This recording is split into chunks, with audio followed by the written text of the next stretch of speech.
बिस्मिल्लाहिर्रहमानिर्रहीम। अस्सलाम वालेकुम।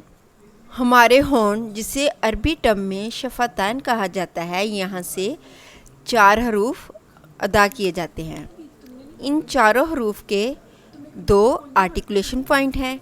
आज हम इन चारों हरूफ के आर्टिकुलेशन पॉइंट को यानी कि इनके मखारिज जानने की कोशिश करेंगे। वो 4 हरूफ ये हैं।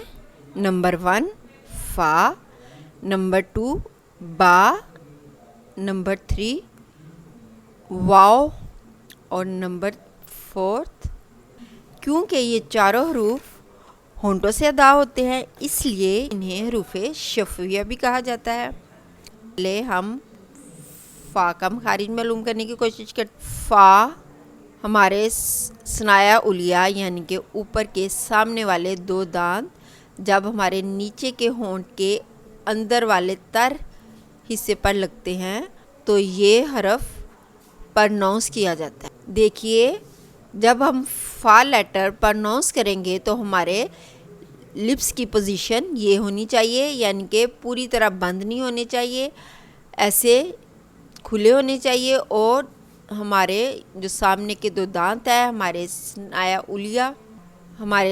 उलिया वो यहाँ पर अंदर वाले तार हिस्से पर लगने चाहिए।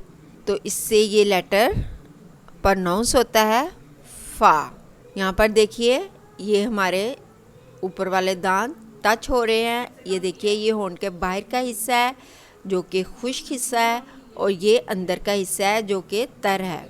और यहाँ से आवाज़ बाहर यहाँ से आती है, और यहाँ से जब हम ये लेटर प्रोनाउंस करते हैं तो यहाँ आवाज़ आती है और यहाँ से स्लाइटली बाहर आ जाती है।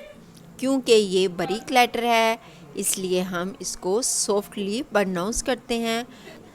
अब हम इस लेटर को साकिन करके हमज़ा ज़बर के साथ पढ़ते हैं। हमज़ा ज़बर फ़ा अफ़। आपने देखा हमारे दांत एग्जैक्ट जो इसका मखरिज था, यानी कि नीचे वाले होंठ का जो अंदर का तर हिस्सा है, वहाँ जाकर हमारे ऊपर वाले जो 2 दांत हैं वो लगेंगे।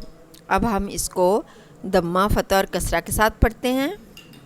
यहाँ पर देखिए, फ़ा ज़बर फ़ा, फ़ा पेश फ़ा ज़ेर फ़ी। नेक्स्ट लेटर पे चलते हैं। हमारा नेक्स्ट लेटर है बा।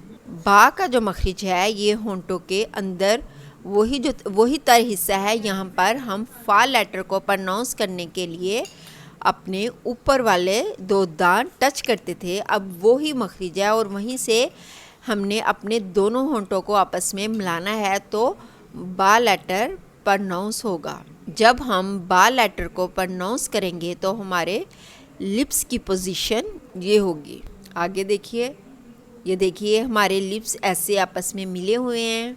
यहाँ से हमारे लिप्स मिले हुए हैं और हमारे होंठ बाहर से अलग है। सिर्फ अंदर से जो तार हिस्सा है, सिर्फ वहीं से हमारे होंठों ने आपस में मिलना है, तो ये लेटर अदा होगा। जब हमने इस लेटर को प्रोनाउंस करना है तो अपना मुंह खोलना है। बा। अब देखिए, जब हम बा लेटर को प्रोनाउंस करते हैं तो यहाँ से आवाज़ जब आती है, तो जब हमारी आवाज़ यहाँ पहुँचती है, क्योंकि हमारे लिप्स आपस में दोनों जुड़े होते हैं, तो आवाज़ यहाँ आकर ब्लॉक हो जाती है, जिसकी वजह से उसमें शिद्दत पैदा हो, आवाज़ ब्लॉक हो जाती है और उसमें एक शिद्दत पैदा होती है। हम इसको साकिन करके पढ़ते हैं। हमज़ा ज़बर बा अब। क्योंकि बा कलकला हरूफ में से है, इसलिए हम इसको कलकला करेंगे, क्योंकि जब भी बा साकिन हो तो उस पर कलकला होता है। अब देखिए, कलकला के साथ इसकी क्या साउंड होगी। हमज़ा ज़बर बा अब। आगे पढ़ते हैं। बा ज़बर बा, बा पेश बू, बा ज़ेर। अगला लेटर देखते हैं। अगला लेटर है मीम। जब हम अपने होंठों के अंदर वाले खुश्क हिस्से को आपस में मिलाते हैं तो ये लेटर प्रोनाउंस होता है। यानी कि एक हमारे होंठों का एक तो ये हिस्सा है खुश्क, जो कि हमें बाहर नज़र आता है, और एक अंदर तर हिस्सा था। यहाँ से फ़ा और बा प्रोनाउंस किए जाते हैं, लेकिन ये तर हिस्से और बाहर वाले खुश्क हिस्से के दरमियान एक हिस्सा है। यहाँ से ये खुश्क हिस्सा शुरू होता है, लेकिन ये मुंह की अंदर वाली साइड पर है। ये देखिए बाहर से दोनों होंठ अलग है, अंदर से ये मिले हुए हैं। जब यहाँ से खुश्क हिस्सा आपस में मिलता है तो ये लेटर बड़ी स्लाइटली बड़ी नरमी से आपस में मिलाना है और इस लेटर को बड़ी आराम से प्रोनाउंस करना है, क्योंकि ये सॉफ्ट लेटर है, बारीक लेटर है। यहाँ पर देखिए ये हमारे होंठ स्लाइटली नरमी के साथ यहाँ पर आपस में टच हो रहे हैं। ये इसका तर हिस्सा है और ये इसका ड्राई हिस्सा है, और ये होंठ यहाँ से बाहर आपस में अलहदा यहाँ से नहीं मिले हुए, क्योंकि मीम लेटर होंठों के खुश्क हिस्से से अदा होता है, इसलिए इसको ड्राई लेटर भी कहा जाता है।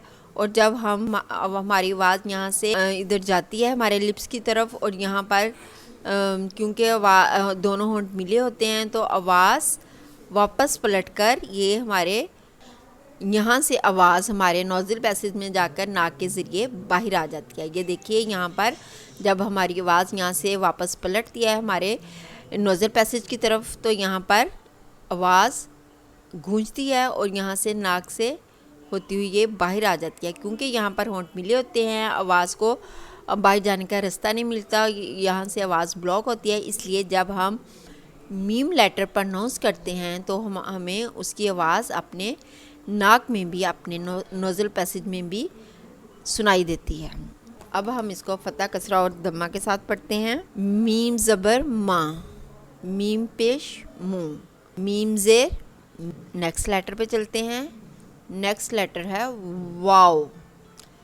जब हम अपने होंठों को ऐसे गुलाई में गोल करते हैं और उसके दरमियान में एक होल सा, एक सुराख सा बन जाता है, तो ये लेटर प्रोनाउंस किया जाता है। यहाँ पर देखिए जब हम वाव लेटर प्रोनाउंस करेंगे तो हमारे लिप्स की पोजीशन ऐसी होगी। यहाँ मज़ीद डिटेल से देखते हैं अगली इमेज में। यहाँ पर देखिए हमारे होंठ ऐसे गुलाई में है और यहाँ पर एक होल है, यहाँ से हमारी आवाज़ बाहर आएगी। इस पोजीशन में हमारे होंठ होने चाहिए और यहाँ से होल छोटा होना चाहिए। और यहाँ पर देखिए हमारी यहाँ पर ये लाइट लेटर है, ये हैवी लेटर नहीं है। यहाँ पर देखिए यहाँ से हमारी आवाज़ आती है और यहाँ से फिर इस सुराख से ये बाहर चली जाती है, और ये गैर मद्दा वाव है, यानी कि ये वो वाव का मखरिज है जो कि गैर मद्दा है। यानी कि वाव जब साकिन हो और उससे पहले पेश आए तो वो वाव मद्दा होता है, और उसका मखरज वाव मद्दा का मखरिज ये हमारा जुफ़े दहन है कि हमारा गैर मद्दा वाव का मखरिज हमारे लिप्स हैं। ये देखिए ये शेप में होंगे।